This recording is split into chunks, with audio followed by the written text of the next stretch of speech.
एक सुनसान जगह पर बैठी फिरंगी अचानक से सोचने लगती है, रोज रोज शेर खान की चापलूसी कर करके मैं तो तंग आ गई हूँ। अरे ये जिंदगी भी कोई जिंदगी है? जब तक हम महाराज न हो, इस जंगल का एक एक प्राणी मुझे सलाम न ठोके, तब तक तो जीना बेकार है। पर महाराज तो अभी मरने नहीं वाले।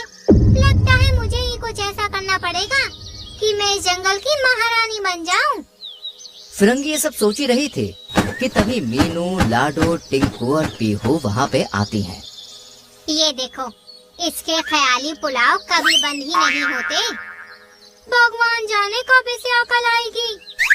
तू भी ना फिरंगी, कितनी अच्छी जिंदगी मिली है तुम्हें। हर वक्त महाराज के पास रहती हो। तुम्हें तो शुक्रगुजार होना चाहिए कि महाराज के इर्द गिर्द रहती हो। अगर इतना ही अच्छा लग रहा है तो तुम ही बन जाओ ना महाराज की चेली। आई बड़ी महाराज की चमची कहीं की।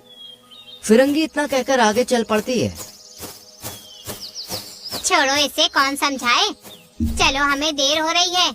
अंधेरा हो गया तो मुझे तो रास्ता भी नजर नहीं आता।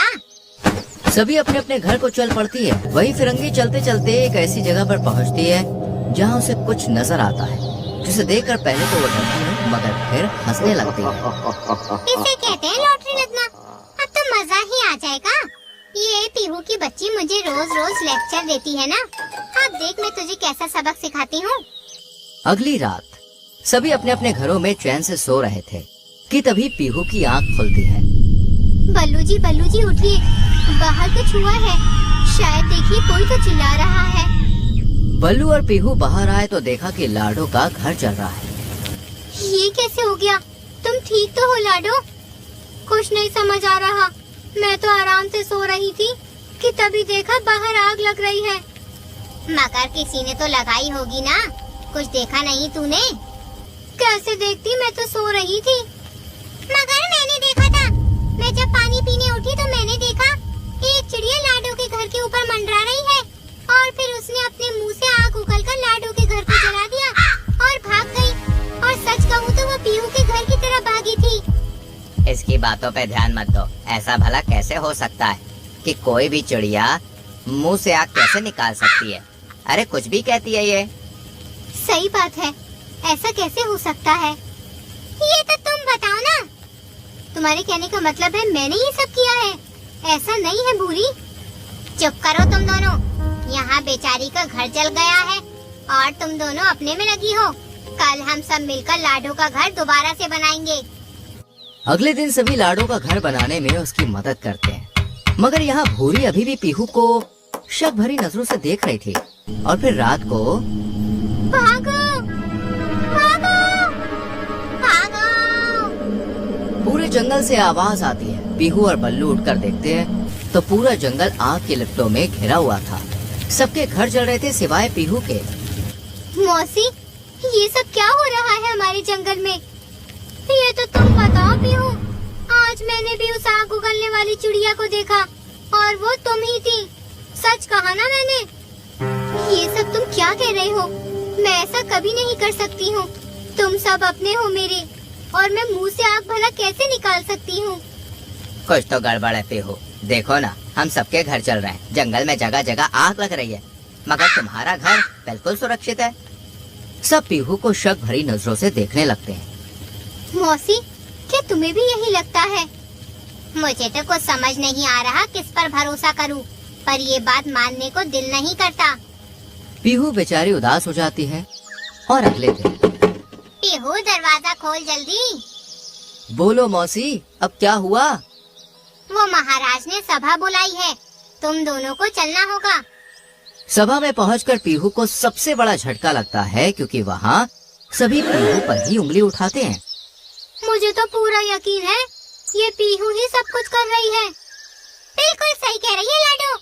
रात में आती है, पता नहीं कैसे आग उगलती है और सब कुछ जलाकर राख कर देती है।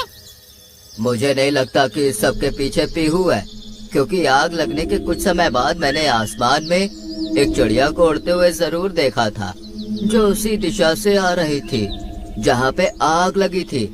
मगर उसका रंग तो लाल था और पंख भी थोड़े बड़े थे। तो क्या पता पीहू भेष बदलकर ये सब कर रही हो। मगर पीहू ऐसा क्यों करेगी? वो हमारे साथ कितने सालों से रह रही है। मुझे नहीं लगता इस सब के पीछे वो है। मानो मौसी मानो, इस सब के पीछे वही है, वरना सिर्फ उसी का घर क्यों नहीं जला? सभा में जबरदस्त बहस चलने लगती है। महाराज, आप मुझे वर्षों से जानते हैं, मगर फिर भी अगर आप सभी को ऐसा लगता है कि सबके पीछे मैं हूँ, तो मुझे थोड़ा सा समय दीजिए। मैं ये सब साबित कर दूंगी कि मैंने कुछ नहीं किया है। ठीक है, तुम यहाँ पली बड़ी हो, हमारी साथी हो, इसलिए हम तुम्हें 1 हफ्ते की मोहलत देते हैं। लेकिन तुम अगर अपनी बेगुनाही का सबूत नहीं दे पाए तो हम तुम्हें इस जंगल से निकाल देंगे। सभी लोग गुफा से बाहर जाने लगते हैं, मगर फिरंगी अंदर आ रही होती है। क्या बात है गजराज, ये सब लोग यहाँ क्यों आए थे? बेचारी पीहू को सब आग उगलने वाली चिड़िया समझ रहे हैं। क्या? पीहू और आग उगलने वाली चिड़िया? ये कैसी बकवास है? दूसरी तरफ पीहू और बल्लू आपस में बातें कर रहे थे। अब तुम कैसे अपनी बेगुनाही साबित करोगी? कुछ तो करना पड़ेगा बल्लू जी, सब लोग मुझे गलत समझ रहे हैं। ठीक है, जो भी करो मैं तुम्हारे साथ हूँ। रात के वक्त आज पूरी रात मैं जाकर उस बहरूपियों को देखूंगी जो मेरा नाम खराब कर रहा है। एक बार हाथ में आ जाए, बस फिर तो इसकी ऐसी चटनी बनाऊंगी कि जिंदगी भर याद रखेगा। पीहू पूरी रात खिड़की से आसपास देखती रहती है और फिर आधी रात को उसे एक बड़े पंखों वाली लाल चिड़िया नजर आती है। वो आसमान में उड़ते हुए आग उगलती है और पेड़ पौधे जलने लगते हैं। तो ये है वो, मैं अभी इसे पकड़ती हूँ।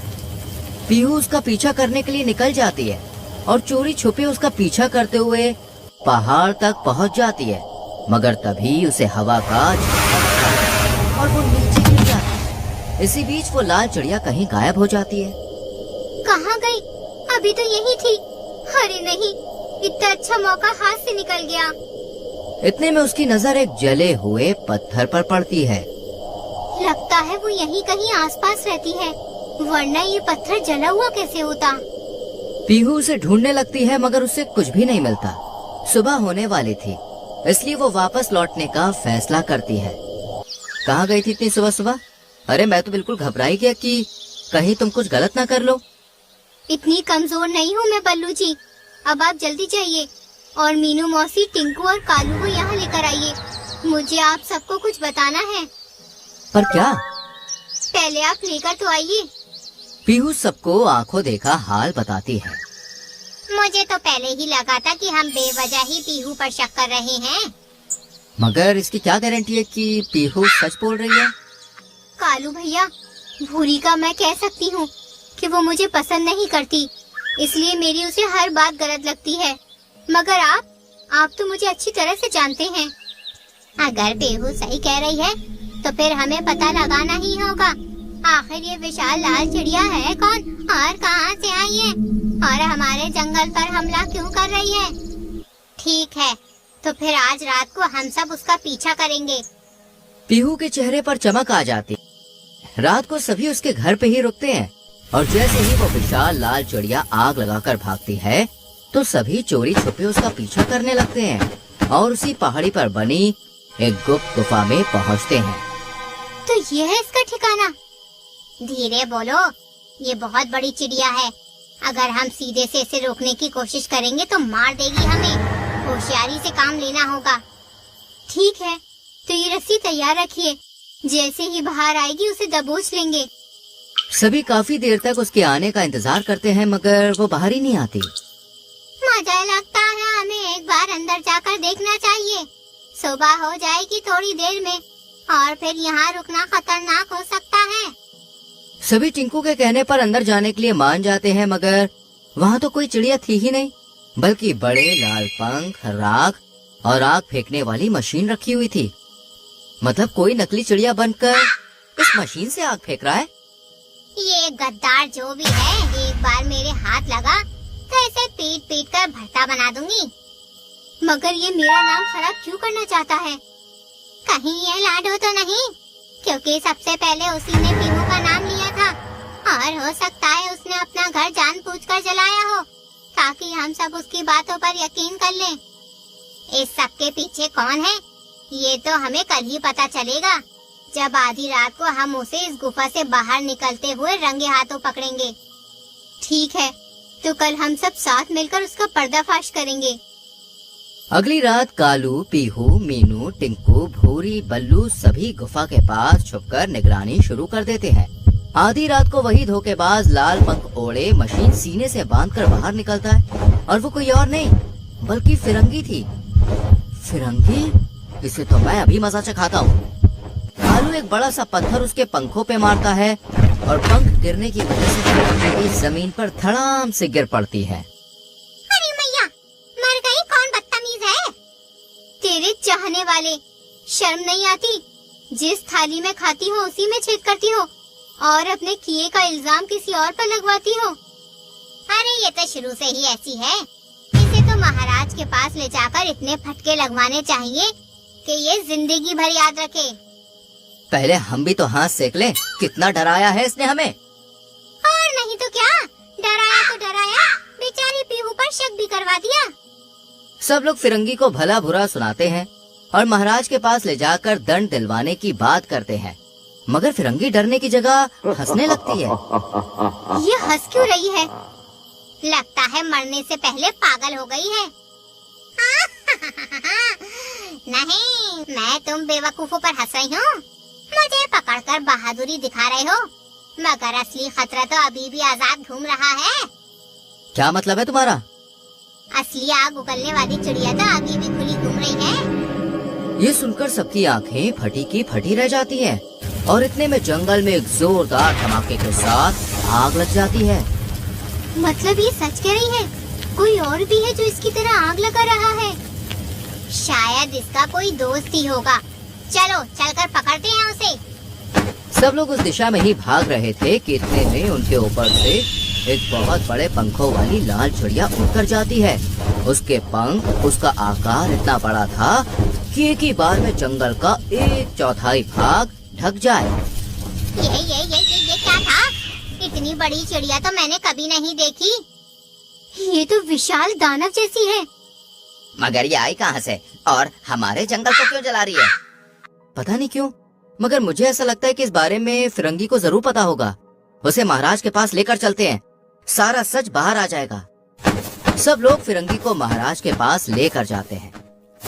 फिरंगी, मेरी दोस्त, मेरी हमदर्द, तो तू सच नहीं बताएगी? ठीक है।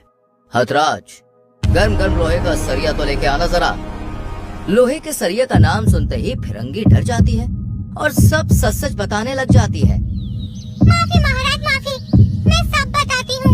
उस दिन जब इस पीहू और बाकी सबने मुझे लेक्चर दिया, तब मैं पहाड़ की तरफ चली गई, जहाँ मुझे उस विशाल लाल चिड़िया की गुफा दिखी। उसके ताजे ताजे अंडे देखकर मेरे मन में लालच आ गया और मैंने उसका एक अंडा ले लिया। वहीं पर मुझे ख्याल आया कि अगर मैं लाल चिड़िया बनकर जंगल में आग लगाऊं और किसी तरह पीहू को फंसाऊं, तो मेरा बदला भी पूरा हो जाएगा। और अगर आपको सच्चाई पता भी चल गई, तो आप असली लाल चिड़िया को पकड़ेंगे ना कि मुझे। इस तरह पेट पूजा भी होती रहेगी और बदला भी पूरा हो जाएगा। कितनी गंदी सोच है तुम्हारी। बेचारी के अंडों को खा रही थी तुम। इसे तो उसी के हवाले कर देना चाहिए। जब वो इस पर आग उगलेगी ना, तब पता चलेगा। नहीं नहीं, ऐसा मत करो। उसका एक अंडा अभी भी मैंने छुपा कर रखा है। अगर हम किसी तरह उसे वापस गुफा में रख देंगे, तो शायद वो शांत हो सकती है। उधर लाल चिड़िया बेकाबू हो चुके थे, क्योंकि फिरंगी जिस अंडे की बात कर रही थी वो उसका आखिरी अंडा था। अगर ऐसा ही चलता रहा, तो ये लाल चिड़िया हम सबको जलाकर राख कर देगी। हमें कैसे भी इस अंडे को उसकी गुफा तक पहुंचाना ही होगा। सभी एक बोरे में उस अंडे को लेकर विशाल लाल चिड़िया की गुफा तक पहुँचे। अभी वो गुफा में नहीं थी, गुस्से में जंगल के कुछ हिस्सों को वो जला रही थी। सभी अंदर जाते हैं और जैसे ही बोरा खोलते हैं तो लाल चिड़िया वहाँ आ जाती है।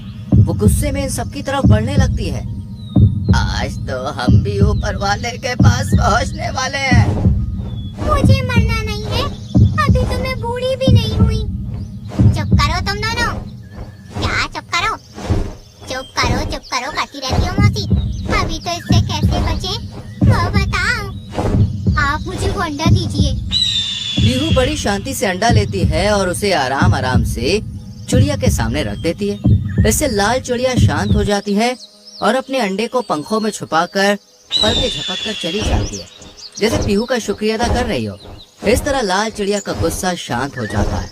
वही महाराज फिरंगी को जंगल से बाहर निकाल देते हैं और जंगल एक बार फिर से पहले जैसा हरा भरा हो जाता है।